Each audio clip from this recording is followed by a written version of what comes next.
Hello दोस्तों, कैसे हो आप लोग। स्वागत है आपका इस नई वीडियो में। आज की इस वीडियो में हम बनाने वाले हैं कैलेंडर डेट रेंज पिकर। मतलब एक कैलेंडर के अंदर आप दो डेट्स को सेलेक्ट कर सकते हो। अभी तक हम ज़्यादातर छोटे छोटे ऐप जब बनाते थे तो हमें नॉर्मल डेट पिकर यूज करना पड़ता था, बट अब जितने सारे ट्रेंडिंग ऐप्स आ रहे हैं हर किसी में ज़्यादातर कोई भी हमें हिस्ट्री निकालनी है बिटवीन टू डेज, है ना, कुछ भी ऐसी चीज़ करनी है जिनमें दो डेट्स की जरूरत पड़ रही है, तो हमें इस तरीके का कैलेंडर का रेंज पिकर लगाना पड़ता है। अब हमारे पास दो ऑप्शन थे जो मैं ऑलरेडी आपको वीडियो में बताऊंगा, बट उनमें से एक ऑप्शन के साथ हम जाने वाले हैं जो इजी ऑप्शन है। ठीक है, जैसे आप देख सकते हो कि यहाँ पे मैंने दो डेट सेलेक्ट करी हैं। ठीक है, यहाँ पे अगर मैं नेक्स्ट मंथ में जाता हूँ तो यहाँ पे मैं सेलेक्ट कर सकता हूँ डेट। जो भी मैं डेट सेलेक्ट कर रहा हूँ वो डेट्स यहाँ पे नीचे आ रही हैं। इन डेट्स को एक्चुअल में दिखाने के लिए थोड़ा सा कैलकुलेशन या फिर थोड़ा सा लॉजिक एक्स्ट्रा ऐड करना पड़ता है, क्योंकि वहाँ पे दिक्कत आ जाती है अगर हम कंडीशंस ना लगाएं तो।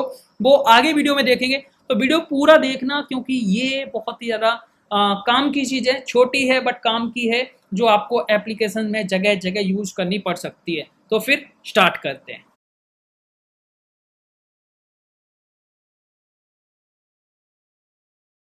तो स्टार्ट करते हैं। सबसे पहले समझते हैं कि हमारे पास क्या ऑप्शंस हैं अगर हमें कैलेंडर के अंदर रेंज डेट पिकर बनाना है। ठीक है, तो हमारे पास दो ऑप्शंस हैं। पहला पैकेज जो है वो है रिएक्ट नेटिव कैलेंडर्स। आप उसका यूज करके वहां पे कैलेंडर ये लिस्ट का यूज करके आप वहां पे रेंज पिकर बना सकते हो। बट दिक्कत ये है कि वहां पे कैलकुलेशंस थोड़ी ज़्यादा है और जो कोड है वो बहुत कम प्रोवाइड किया गया है। ठीक है, यहाँ पे आपका थोड़ा सा काम जो है बच जाता है, बट आपका काम भी निकल जाएगा। और ये पैकेज है रिएक्ट नेटिव कैलेंडर पिकर। ठीक है, तो हम इस पैकेज के साथ करने वाले हैं ये डेट रेंज पिकर। तो फिर चलते हैं क्रोम पे। क्रोम पे जाएंगे और यहाँ सर्च करेंगे हम रिएक्ट नेटिव कैलेंडर पिकर। ठीक है, इससे हमें पहला ही ऑप्शन मिल जाएगा। इसे आपको इंस्टॉल करना है तो कॉपी करो, यहाँ से कॉपी करके फिर डायरेक्टरी में पेस्ट।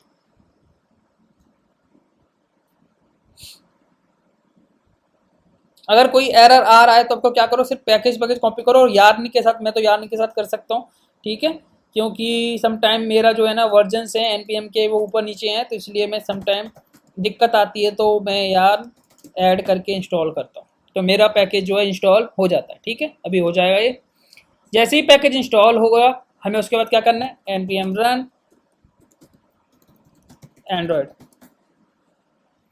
अपने ऐप को रन कर लेना है पैकेज इंस्टॉल करने के बाद। अगर कोई भी इशू नहीं आता है, पैकेज जो हमारा ऐप है वो अच्छे से रन हो जाता है, तो इसका मतलब क्या है कि पैकेज को इंस्टॉल करने में हमें कोई भी दिक्कत फेस नहीं हुई है। ठीक है, इसका मतलब सही से ऐप रन हो जाएगा। ठीक है, तो यहाँ पे देख सकते हो इन्होंने एग्जाम्पल जो दिया है कि आप डेट सेलेक्ट कर सकते हो, उसके बाद यहाँ पे डेट निकल रही है कुछ। ठीक है, और आई थिंक और एक आध एग्जाम्पल होगा अगर दिया होगा इन्होंने नीचे, तो ये देखो, ये एक्चुअल में हमें करना है। ठीक है, ये है हमारी रिक्वायरमेंट, क्योंकि आजकल जितने भी नए नए ऐप्स आ रहे हैं उनके अंदर अगर डेट पिक कर रहे हैं हम, तो इसी तरीके से रेंज पिकर का यूज हो रहा है अगर वहाँ पे जरूरत है तो फिर हम ये वाला कैलेंडर बनाने वाले हैं, मतलब लगाने वाले हैं और कैलकुलेशंस को ऐड करने वाले इसके साथ। ठीक है, तो फिर वीडियो को आगे पूरा देखना है, अभी अभी छोड़ के नहीं भगना है कि यार ये मिल गया कोड, गलती कर जाओगे। ठीक है, तो फिर वेट करते हैं अपन का, और हमारा ऐप जो है वो अब रन हो गया।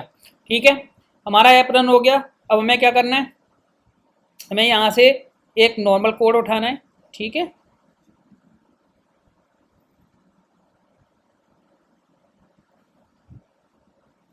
कैलेंडर लिस्ट वाला कोड हमें उठाना है, ये वाला कैलेंडर पिकर। ठीक है, ये कोड हमें उठाना है।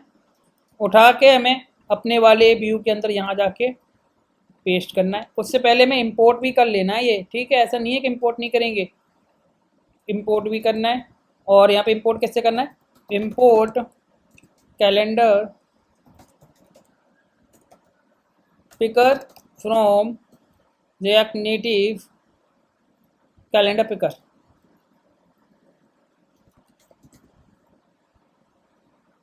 ये मिल गया। ठीक है, यहाँ से आएगा।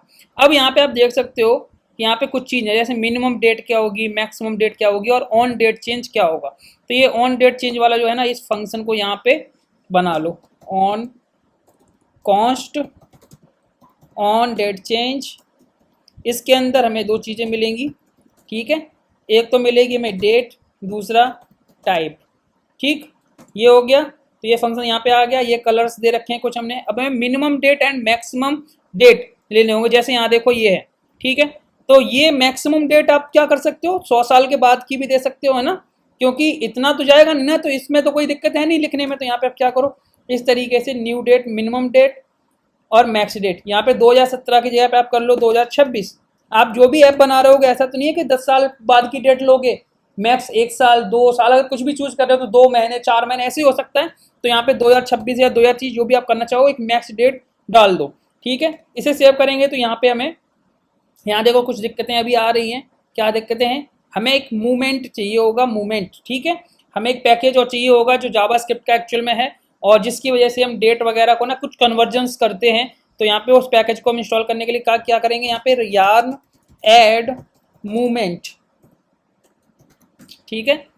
इसे इंस्टॉल कर लो, क्योंकि ये जो पैकेज है ना, ये इंटरनली वही सारी चीज यूज कर रहा है डेट कन्वर्जन एंड सारी चीजों को करने के लिए, ठीक है। तो यहाँ पे देखो, जैसे ही हमने पैकेज को इंस्टॉल किया है, उसे मिल गया, बट हम फिर भी एक बार ऐप को अपने अच्छे से रन कर लेंगे। ओके, तो हमारा ऐप रन हो गया दोबारा से। मैंने इसलिए रन किया क्योंकि कोई दिक्कत ना आए, क्योंकि वो पैकेज वहाँ पे ले तो रहा है, बट दोबारा से ऐप को रन तो किया नहीं हमने, ठीक है। अब हम क्या करेंगे, यहाँ पे कंसोल डाल के पहले हम देखते हैं। तो कंसोल डॉट लॉग, और इसमें मैं क्या करूँगा, जेसन डॉट स्ट्रिंगिफाई, और इसमें मैं इस डेट को प्रिंट करके देखना चाहता हूँ कि क्या आएगा, ठीक है। मैं यहाँ पे कंसोल को देखता हूँ, यहाँ पे मैं कोई भी डेट सिलेक्ट करता हूँ, सेलेक्ट की और ये सिलेक्ट करी, देखो हमें पूरी डेट आ गई। यहाँ पे मैं जो डेट फॉर्मेट मिल रहा है वो कुछ इस तरीके से मिल रहा है, ठीक है, क्योंकि मैंने जेसन स्ट्रिंगिफाई लगाई है।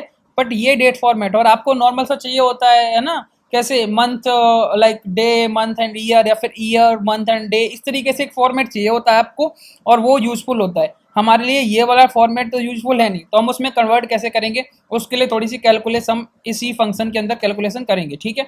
तो कैलकुलेशंस क्या होंगी उसको देखते हैं। तो यहाँ पे हम क्या करेंगे, कॉन्स्ट न्यू डेट करके हम क्या लेंगे, यहाँ पे एक वेरिएबल लेंगे, ठीक है। और इस न्यू डेट में हमने जो यहाँ पे डाला है कंसोल के अंदर वो डाल देंगे। अब आपकी कैलकुलेशन में भी डिफरेंट हो सकती है, आपको जो इजी तरीका लगे इस डेट को अपने फॉर्मेट में कन्वर्ट करने का, वो आप यूज कर सकते हो। मैं बिल्कुल ये नहीं कहता कि आप मेरा ही तरीका यूज करो, क्योंकि जावास्क्रिप्ट में बहुत अच्छे और इजी सॉल्यूशंस भी हो सकते हैं। जो मेरे पास सॉल्यूशन है, या जो मैंने ट्राई किया, जो मुझे मिल गया रेंडमली, अभी मैंने ट्राई किया, तो मैं वो आपको बता रहा हूँ, ठीक है। अगर आपको लगे कि एक कोई बेटर सॉल्यूशन है इस डेट को कन्वर्ट करने का, तो आप वो डेफिनेटली यूज करिएगा, ठीक है। तो हमें यहाँ पे न्यू डेट में मैंने कन्वर्ट कर लिया। अब मुझे क्या करना है, एक यहाँ पे कॉन्स्ट न्यू डेट 1 करके मैंने लिया, और इस न्यू डेट को मैं क्या करूँगा, सब स्ट्रिंग कर दूंगा, ठीक है। इसकी सब स्ट्रिंग कितना, 1 से लेके न्यू डेट डॉट लेंथ -1, ठीक है। अब ये करने के बाद मुझे यहाँ पे एक लिखना है, const dates equal new date 1 dot split, ठीक है। और स्प्लिट में कर रहा हूँ टी से। स्प्लिट करने के बाद कॉन्स्ट डेट 1 इक्वल्स डेट्स के 0 के अंदर कुछ आया होगा, है ना, 0 को मैंने स्प्लिट कर दिया कुछ हिस्से। ये करने के बाद हमें अब आराम से डे, मंथ और ईयर मिल जाएंगे, ठीक है।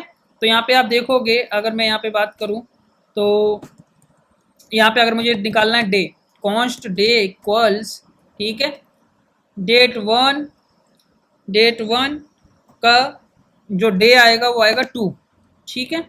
ऐसी कॉन्स्ट मंथ इक्वल्स डेट 1, इसके अंदर आएगा 1, and const year equals date 1 और इक्वल्स 0, ये आएगा, ठीक है।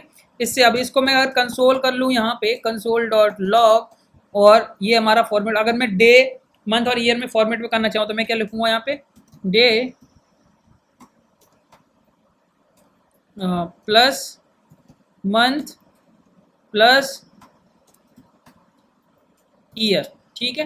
मैं यहाँ पे ट्राई करता हूँ, कंसोल करके देखता हूँ। मान लो मैंने 28 सेलेक्ट किया और 29, अब मेरे पास डेट आ गई 29/08। बट यहाँ पे अकेला ऐसा नहीं है कि 20 ना, यहाँ पे लास्ट वाली डेट दे रहा, तो पहले वाली डेट को भी तो कन्वर्ट करना पड़ेगा। वो कैसे करोगे? उसके लिए यहाँ पे कुछ लॉजिक्स हैं कि आपने पहले देखा कि पहले अनडिफाइंड अनडिफाइंड अनडिफाइंड आया, ठीक है, उसके बाद ये आया। तो ये क्यों आया? तो इसका भी तरीका है, हमारे पास सोल्यूशन है, और वो सोल्यूशन ये है कि आपको चेक करना पड़ेगा इस टाइप के अंदर कि ये जो डेट सेलेक्ट करी गई है वो डेट एक्चुअल में कौन सी डेट है, वो स्टार्टिंग डेट है या एंड डेट है। तो यहाँ पे आपको कंडीशन लगानी पड़ेगी, ठीक है। और इस कंडीशन लगाने के बाद आप चेक करोगे कि डे जो इक्वल है, ठीक है, जो सॉरी जो टाइप है वो अगर इक्वल है किस चीज के,